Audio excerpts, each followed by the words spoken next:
Welcome to the Orchid Advisors Compliance Training Series. Firearm Tracing Control, Receiving and Shipping. The most important controls over product traceability are found in receiving and shipping. That is because the highest volume of acquisition and disposition transactions results from activity in these processes. Their processes should be designed to be the strongest throughout the cycle. Firearms are to be recorded as they are received or shipped, regardless of what they may become after additional manufacturing operations are applied. Examples of this are: if Company X receives a customer return and the customer only sends in a receiver, but the original records show that it was shipped and disposed as a rifle, it should be recorded as a receiver. If Company X receives a frame from a subcontractor and it is already marked with a revolver model name, it is still to be recorded as a frame. Information recorded in the book must match what is physically marked on the firearm, not what is shown in marketing materials or engineering drawings. System or manual controls should be designed to ensure that firearms are only shipped or transferred to licensed personnel, except where exceptions exist, such as law enforcement. Rules should be established for the proper recording when shipping to new products, returns, repairs, intercompany and temporary transfers per ATF Ruling 210-1. Take note that international shipments do not require the recipient to hold a federal firearms license, but an export license is most likely required. Special exemptions exist for shipping firearm repairs back to the original individual without validating their license.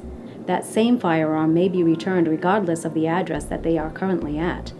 Further consideration should be given for the return of a replacement versus repair firearm. To be in compliance with state law, a safe, conservative approach is to only ship those firearms back through a FFL holder. Per ATF Ruling 210-1, firearms may be temporarily assigned or loaned to employees for bona fide business purposes.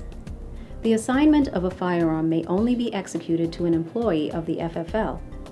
Loans to other company employees with a different FFL, i.e. a separate division, must be treated as a formal disposition.